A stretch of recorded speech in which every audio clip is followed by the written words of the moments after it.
ये सिविलाइजेशनल पूरा जो बेसिस है वही सेकुलरिज्म ही है। जब हमारा सिविलाइजेशन बोलते हैं कि सर्वे भवन्तु सुखिनः, ये कहाँ से आया? This is the teachings of Hindu philosophy. So ये हिंदू, हम हिंदू कभी सेकुलरिज्म का खिलाफ जा ही नहीं सकता हूँ, because that is imbibe in our civilizational value. हमारा सभ्यता का साथ ये सब जुड़ा हुआ है। हमें सेकुलरिज्म कोई अदालत से, कोई नेता से या कोई डिक्टेटर से सीखना जरूरत नहीं है। जैसे सेकुलरिज्म का वर्ड कॉन्स्टिट्यूशन में इंदिरा गांधी जी ने 1975 में डाला, बट उनका पहले क्या हमारा देश सेकुलर नहीं था? नेहरू जी का समय में हमारा देश सेकुलर नहीं था क्या? लाल बहादुर शास्त्री जी का समय में देश सेकुलर नहीं था क्या? तो हमारा मानना है हमारा देश सेकुलर है ही, and from last 5000 years we are secular. So we cannot become a communal. कोई नैरेटिव आप बना सकता है, लेकिन हम कम्युनल हो ही नहीं सकता हूँ। अगर हम कम्युनल होते थे तब पार्टीशन का समय ही हमारा देश को हम हिंदू राष्ट्र बना देते थे। In the backdrop of partition जब हमारा संविधान सभा बने थे, people were anguish, people were upset, सारी रकम का हॉलोकास्ट का दुख था दिलों में। At that point of time we could have make India a Hindu nation, पर हमने नहीं बनाए। कारण हमें सेकुलरिज्म कोई देश से, कोई नेशन से, कोई वेस्टर्न कंट्री से हमने नहीं सीखा है। ये हमारा सभ्यता है। इसीलिए हम रिलीजियन बेस्ड रिजर्वेशन को अपोज करता हूँ। अभी जो कांग्रेस हो और कोई प्रदेशों में जाति का आधार में रिजर्वेशन, ST SC OBC, वो हमारा संविधान में लिखा है, लेकिन धर्म का आधार में रिजर्वेशन हमारा संविधान में वो लिखा नहीं है। इसीलिए हम ये अपोज करता हूँ कि भारत को आप सेकुलर बने रहने दीजिए, धर्म का आधार आप कभी रिजर्वेशन मत लाइए। देखिए, कांग्रेस का यही है, हमारा देश में आज तक संविधान को जो डाइल्यूट करने का काम हुआ हमेशा कांग्रेस ही कर रहा है।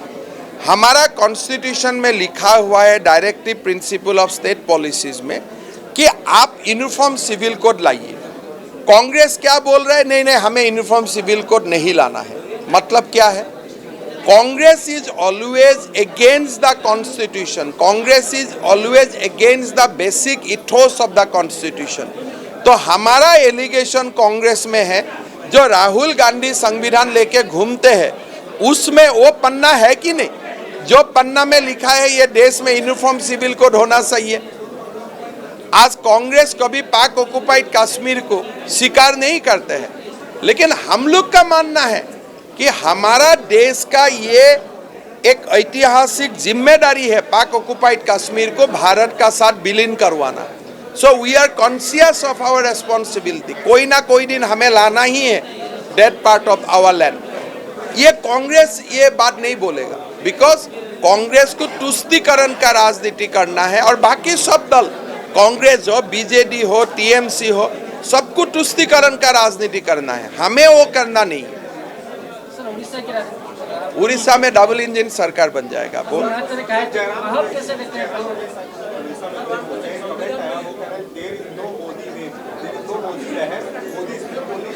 There is no Modi wave, I admit, because there is a Modi tsunami.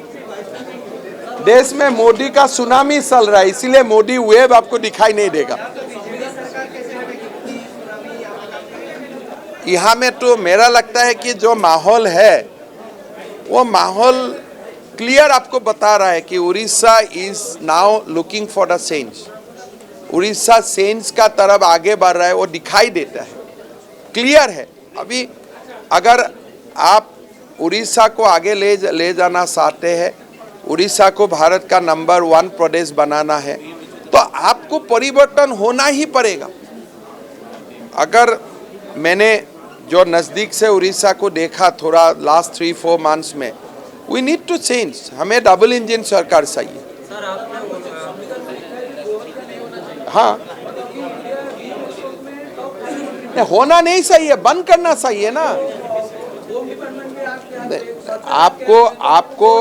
आपको मैंने ये बता रहा हूँ, हमें करना सही है, देश में माहौल बनना सही है, हमारा देश में यूसीसी होना चाहिए, गो हत्या बंद होना चाहिए, एंड वो सरकार का काम नहीं है, ये तो हमारा लोगों का सोल में जो हम लोग गो आप एक्सपोर्ट में किया, बट इंटरनल भी तो खाते हो। नहीं, आप एक बंद करने से गो हत्या बंद होगा, आपको गो हत्या का खिलाफ पूरा एक माहौल बनाना पड़ेगा। हमारा असम से जो गो हत्या गो का एक्सपोर्ट नहीं होता है, बीफ का एक्सपोर्ट नहीं होता है, हमारा इंटरनल कंजम्पशन है। आप क्यों ऐसा बात बोलते हैं? उसका कोई सबूत है आपका पास? काहे को ऐसा बात बोलते हैं? आप जो भी पत्रकार है, आपको शोभा नहीं देता है ये सब बात बोलने के लिए। जब आपका पास कोई नहीं है, कुछ भी आपका पास नहीं है, आप क्यों ऐसा बात बोलते हैं? सर, आप 23 में बोल रहे थे मिशन 120, लेकिन 26 में कैसे आप बनते हैं डबल सरकार बनेंगे? यहाँ का सीएम बोल रहे हैं आप दिवा सपना देख रहे हैं। देखिए, हम दिवा सपना देख रहा हूँ, सीएम कौन सा सपना देख रहा है? सीएम साहब का भी माइक भी तो दूसरा लोग पकड़ना पड़ता है, और माइक पकड़ने का भी जिम्मेदारी दूसरा बीजेडी को नहीं मिलता, एक ही व्यक्ति को मिलता है। सार्क और उड़ीसा का कोई लोग माइक नहीं पकड़ सकते, एक ही लोग माइक पकड़ सकते हैं। तो यहाँ तो सपना ने हकीकत हो गया है, आपका तो चेंज होने वाला है। आप भी तो सीएम साहब का माइक पकड़ सकते हैं, नहीं पकड़ सकते हो, इतना बुजुर्ग आदमी है। ये जिम्मेदारी आपका भी तो हो सकता है, आप भी तो ये जिम्मेदारी ले सकता है, लेकिन वो जिम्मेदारी भी तो आपका हाथ में नहीं है। साइंटिस्ट बनाना, डॉक्टर बनना, इंजीनियर बनना छोड़ दीजिए, खाली माइक पकड़ना है, वो काम भी तो आपका पास नहीं है। सर, वो तो आपको संसद में समर्थन करते हैं। नहीं, वो आप छोड़ दीजिए ना, आपको दुख नहीं लगता है, वो काम भी आपका पास नहीं है। मैं तो आपका बात बोल रहा हूँ, मेरा बात नहीं बोल रहा हूँ। खाली इसको ऐसे पकड़ के पकड़ना है, ये काम भी करने में एक उड़िया नहीं मिलते हैं। तो ये तो आपका मन में भी तो दुख होगा ना, हर बार वो देखते हैं, और वही चेंज लाएगा। सर, जो गठबंधन की बातचीत हो रहा था, अभी भी आ रहा है कि रिजल्ट आएगा तो आपके साथ गठबंधन। देखिए, हमारा गठबंधन होगा जो होगा, लेकिन माइक उड़िया लोग ही पकड़ेगा। सर, कांग्रेस का अभियोग है माइक पकड़ने का जिम्मेदारी हम दूसरा को नहीं दे सकता हूँ। आप जो भी करो, जितना भी करो, कोई बड़ा पॉलिटिकल बात करो, सब कुछ करो, लेकिन कम से कम माइक पकड़ने का जिम्मेदारी तो आपका होना चाहिए। कांग्रेस का अभियोग है मियां बीबी है यहाँ पे बीजेडी बीजेपी। देखिए, जयराम रमेश का बात कौन सुनते हैं? वो तो पंचायत भी नहीं जीता है आज तक, तो छोड़ दीजिए, उनका बात क्यों पूछते हैं? उसका जन्म उड़ीसा का कौन विलेज में हुआ था? अगर मैं असम से आके बोलता हूं कि यहाँ में क्लीन स्वीप होगा, वो होगा, आपको कैसा लगेगा? अच्छा लगेगा आपको? मैं यहाँ आके आपको मांग सकता हूँ, भाई बीजेपी को मदद कीजिए, लेकिन मैं आपका ओर से बोलना शुरू कर दूंगा, अरे उड़ीसा में काल से वो होगा, ये होगा, आपको अच्छा लगेगा? तो ये सब लोगों का, आप खुद ही आपका कॉन्शियंस को आप पूछिए ना। हाँ, अरे मोदी जी और नवीन पटनायक को छोड़ दीजिए, हम तो दूसरा व्यक्ति का बात कर रहा हूँ। मोदी जी और नवीन पटनायक, तो मोदी जी का कौन दोस्त नहीं है? मोदी जी का सब दोस्त है। मोदी जी का तो देश में कोई दुश्मनी नहीं है, आप भी दोस्त है मोदी जी का। आपको मिला नहीं है, आपको मिलने से आपको भी और दोस्ती बोलेगा।